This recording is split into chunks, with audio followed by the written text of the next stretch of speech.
ทักทายสวัสดีและก็สวัสดีพ่อแม่พี่น้องผู้ชมทุกคนเด้อบ่ว่าจะภายในหรือต่างประเทศพี่น้องเอ้ยยินดีต้อนรับอาตูนชาแนลพี่น้องเนาะตอนนี้บ่าวตูนแล้วก็บ่าวเจ็บก็อยู่บ้านทุ่งวายพี่น้องเพราะว่านำหน้าทีมงานเนี่ยไปบ้านน้องเดิม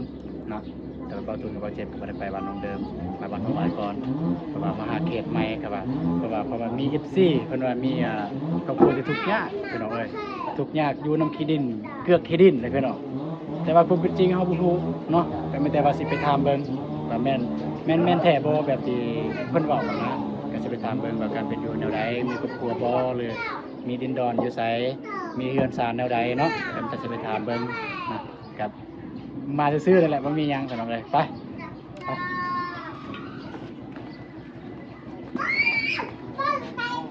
เก็บก็มาก่อนเด้อเนาะสบายดีครับสบายดีเด้อสบายดีครับสบายดีเด้อแม่นแล้วบ่เฮือนหลังนี้บ่หลังนี้หรือหลังนี้อ๋อพี่น้องอ๋อแล้วพี่น้องอยู่นี่แหละอยู่สายละคนแบบโอ้อยู่นี่เนาะพี่น้องเอ้ยก็จะว่าสิเข้าไปหาเลยไปนำกันแล้วบ่เก็บเพราะว่าบ่เก็บจะถ่ายบ่เก็บสิไปถ่ายงานด้วยกันแต่บ่เก็บบ่สามารถอยู่กับบ่ตูนได้เนาะแล้วบ่ตูนสิไปผู้เดียวเลยสิไปถามเบิ่งว่าเป็นจังได๋ว่าที่มาที่ไปเป็นแนวใดจึงเฮ็ดได้อยู่จังซี่เนาะไปสบายดีเด้อสบายดีเด้อขออนุญาตเด้อเดี๋ยวยังไม่ลองเปิดยังมึงเลยใหม่บันทึกวะขออนุญาตใส่ได้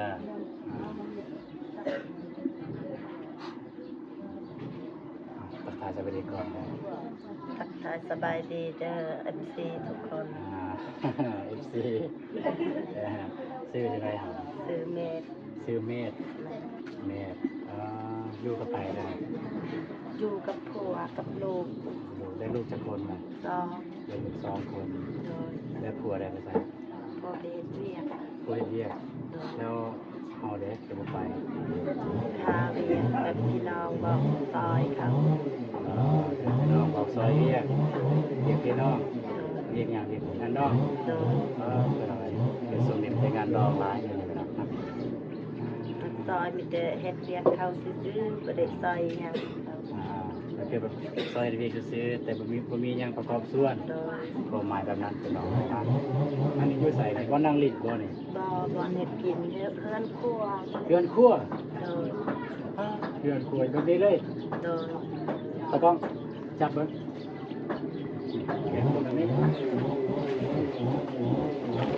ฝนตกมันบ่เปียกบ่เนี่ยเปียกมีแต่ขี้ตมมืดขี้ดินเลยพี่น้องโดยฝนตกลงมาหน้าสิบ่ท่วมบ่นี่เนาะท่วมมีแต่ขี้ตมบ่มีลูกบอลนั่นน่ะมีแต่เปียกมืดแล้วเป็นจังได๋มาจังได๋จึงอยู่แบบนี้แบบเพื่อนซานขับแน่แบบหลายคนอยู่เพื่อนซานครับหลายคนอยู่ในเรือนอยู่เรือนหลังใดเพื่อนหลังนั้นแล้วก็จับเบิ่งเลยนี่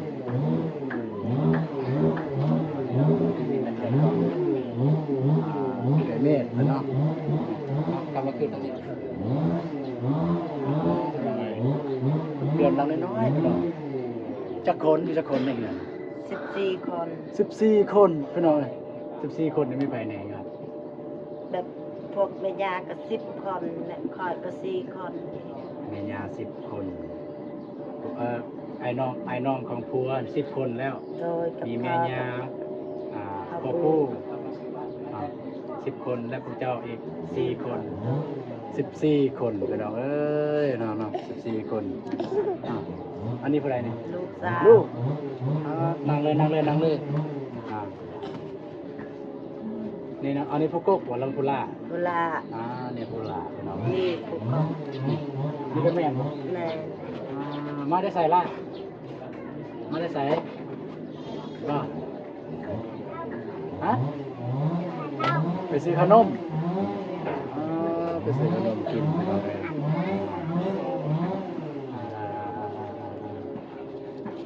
เฮ็ดเรียกหยังส่วนหลาย ปลูกมัน ปลูกมันได้จากร้านเป็น บ่ได้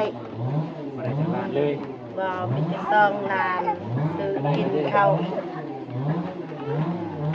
ได้ซองล้านเป็นนี่ซื้อข้าวกิน โดยกับเกลือเป็นนัว เป็นนัว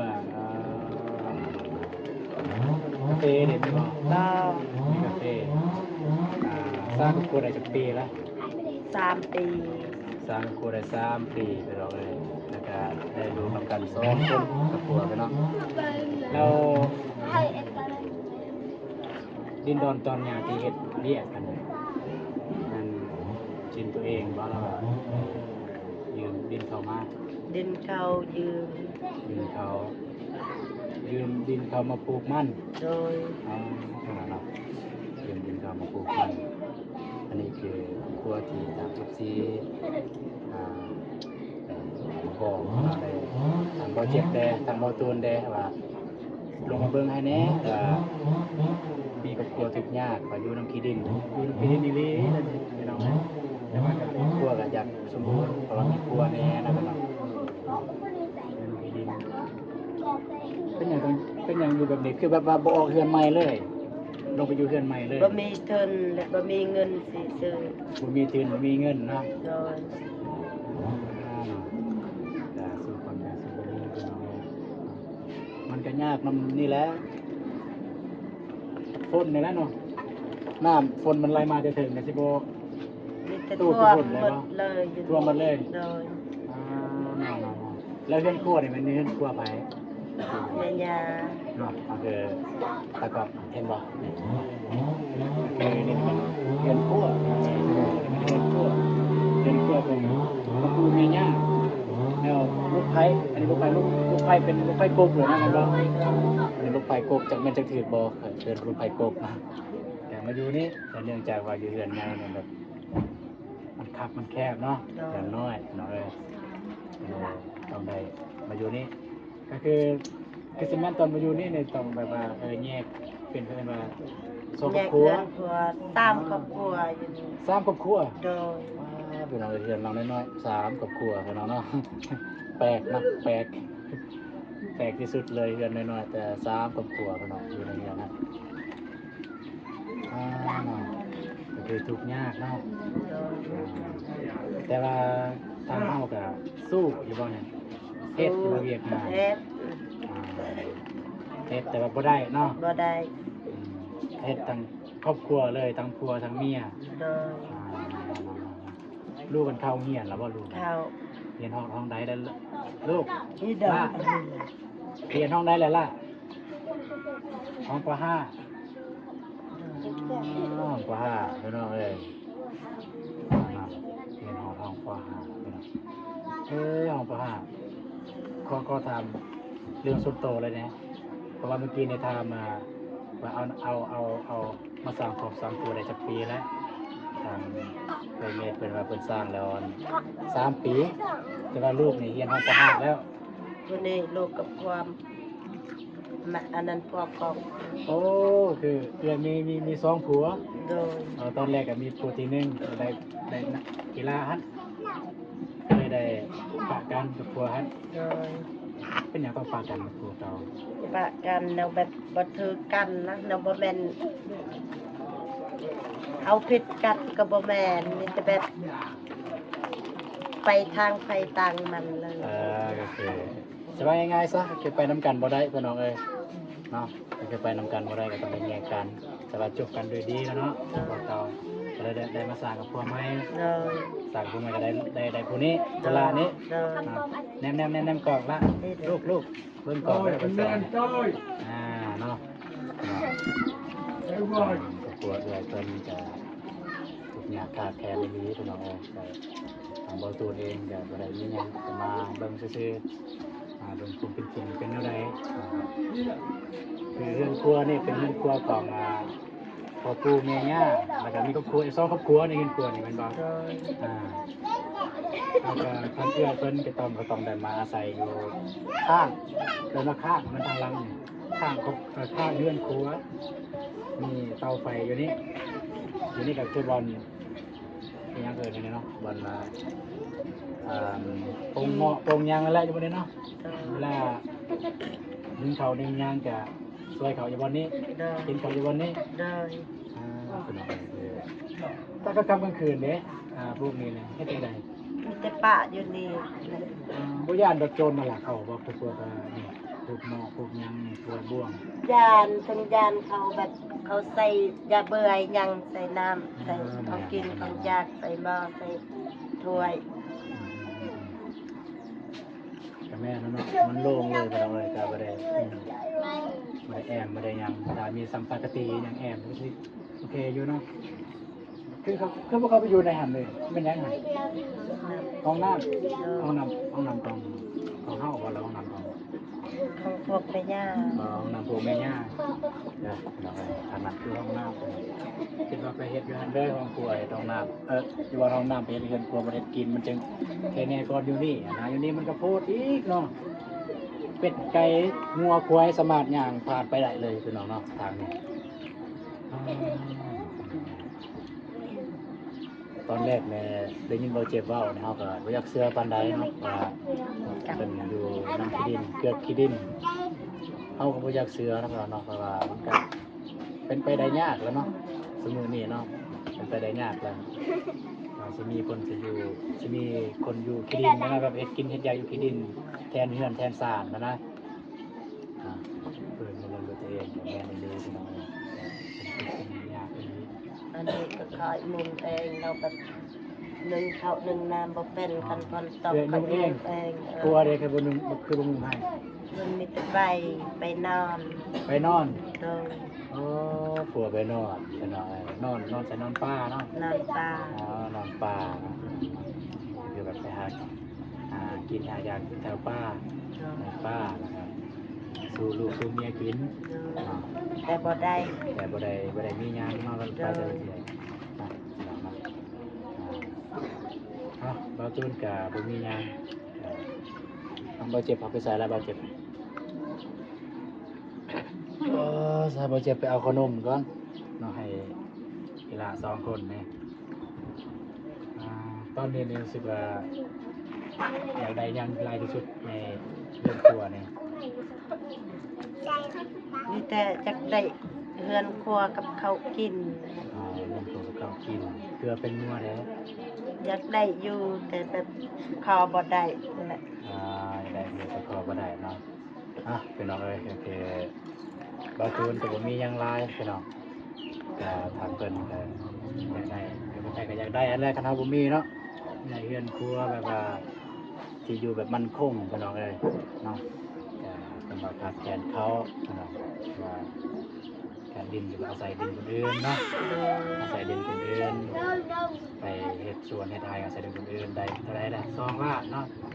ได้2 ล้านเฮ็ดมันต้นก็คือมันฝรั่งพี่น้องเอ้ยก็คือทางลาวเฮาก็เวลาเฮ็ดมันก็เฮ็ดมันเฮ็ดขายพี่น้องตะกี้ก็มันมีมันกินอยู่แต่ว่าเดี๋ยวนี้แบบมันมีบริษัทเพิ่นเข้ามาบางครอบครัวอย่างจะหลายครอบครัวก็เฮ็ดแต่ส่วนมันพี่น้องก็สำคัญแต่โดยความว่าเฮ็ดดินเขตนี้มันบ่งามพี่น้องเอ้ยมันบ่อย่างงามแดบ่ได้ประมาณจักเฮกตาร์เฮ็ดส่วนมันได้เฮกตาร์บ่ดิน บ่บ่ถึง มันเป็นเฮกตาร์เนาะ บ่น้อยหนึ่งเขาให้ มันจะว่าบางตัวกับเดี๋ยวเบิ่งกันเสียแล้วพี่น้องเดี๋ยวก็รู้สึกสลดใจกันพี่น้องคือบ่เคยเห็นจังซี่นะคือมาอยู่จังซี่ลักษณะคือคล้ายๆคือแบบคำว่าสิได้ว่าสิว่าสร้างภาพลักษณะแต่ก็บ่แม่นสร้างภาพเด้อพี่น้องเด้อนี่มันเป็นความจริงชีวิตจริงเลย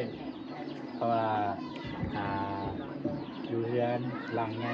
หญ่นะเรือนแบบเรือนนอนเนาะอยู่นำกัน14 คนพี่น้องเอ้ยผู้ใหญ่ทุกคน มีแต่ผู้ใหญ่เด็กน้อย2 คน3 ไม่ใช่ผู้ใหญ่14 คนเด็กน้อย2 คน ผู้บ่าวกับ ผู้บ่าวผู้สาวผู้แก้วอยู่หั่นเบิด ผู้สาวบ่มีแต่ผู้บ่าวกับก็ปูกับแบบ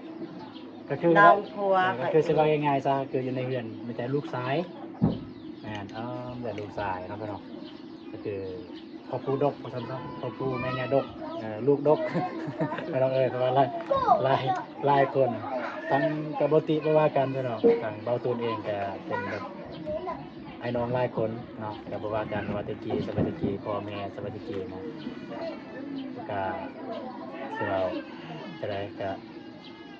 สิว่าเรียนการศึกษาซั่นซะก็ต้องขอโทษขออภัยแล้วก็บ่มีการศึกษาซั่นซะสมัยรุ่นพ่อรุ่นแม่เฮาพ่อแม่เบาตูนเนี่ยก็คือเอาลูกเอาเต้าเลยแบบบ่ได้วางแผนพี่น้องเอ้ยเนาะเดี๋ยวบ่ว่ากันแต่เบาตูนกับสิกลับมาเด้อเบาตูนกับบ่มีหยังให้เล็กน้อยซื้อเป็งนัวเด้อเรามีเป็งนัวกินซื้อเป็งนัวไปซื้อเป็งนัวกินเด้อซื้อเป็งนัวซื้อเกลืออันใดที่ขาดแคลนนะเบาตูนก็ซอยได้ซ้ำที่นี่ซ้ำที่เบาตูนซอยได้ซ้ำแบบซ้ำกำลังนี่แหละซ้ำกำลังกับเบาตูนพี่น้องเลยการสั่งที่ซอยทางเรื่อยเพิ่นใช้จำนวนเงินกับ100,000กีบพี่น้องทางเรื่อยเพิ่นเนาะเอาครับ100,000กีบซื้อเป็นนัวเด้อเวลาทำนัวเป็นนัวซื้อเกลือไม่ใช่ว่าถ้าผู้ใหญ่ใจดีถ้าผู้ใดเป็นอกเป็นใจอยากช่วยเหลือทางเรื่อยเพิ่นก็สามารถติดต่อหาทางเบาตูนหรือทางทีมงานเบาเจ็บเบาอนงทางทีมงานเฮาแล้วก็เบาตูนก็จะยินดีที่จะเป็นสะพานบุญเนาะพี่น้องเนาะเพราะว่าอยู่ต่างภายในหรือต่างประเทศพี่น้องจะสวยคนละเล็กคนละน้อยก็บอกว่ากันพี่น้อง10,000บ่หรือ10,000กีบหรือ10,000 บาทเนาะพี่น้องเนาะก็บอกว่ากันเนาะถ้าใครอยากซอยสามารถทักหาสามารถติดต่อหาทางทีมงานเลยพี่น้องก็บ่แม่นว่าแต่ไอ้เบาอนงหรือเบาเจ็บหรือติดต่อหาทางไอ้เบาเตียงทองก็ได้ที่กันพี่น้องเพราะว่าเฮาก็ทีมงานเดียวกันนะก็เป็นสายเดียวกันพี่น้องเนาะแต่มันจะได้ตุนการสิกลับมาเด้อก็แต่ว่าคลิปนี้ก็สิจบลงอยู่บนนี้เลยเด้อพี่น้องเด้อเนาะว่ากันฝากขอบใจเพราะว่านี่ก็เป็นเงินของ14เพิ่นให้เนาะ14เพิ่นให้ให้เบาตูนจำนวน 2,000 บาทเพิ่นให้ 2,000 บาทแต่ว่าเพิ่นบอกให้ซื้อของกินก็คือพวกขนมข้าวต้มนี่แหละไปแจกของว่าเบาตูนไปแจกให้ผู้ใดก็ได้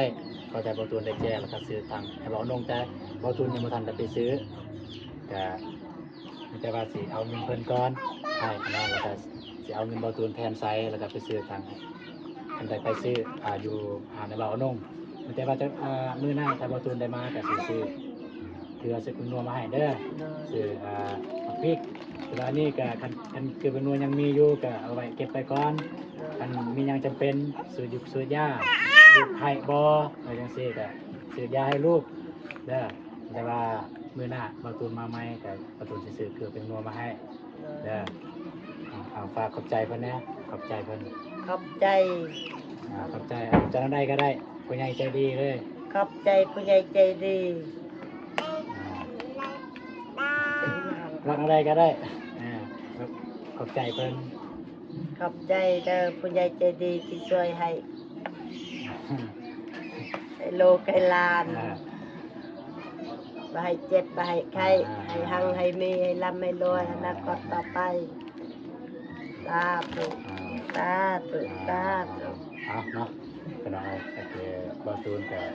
คนนี้ยังให้นำแต่เงิน100,000กีบไปตั้งแต่เพิ่นก็มีแต่ว่าบอตูนสิมาหอมหน้าบอตูนสิซื้อคือเป็นนัวพี่น้อง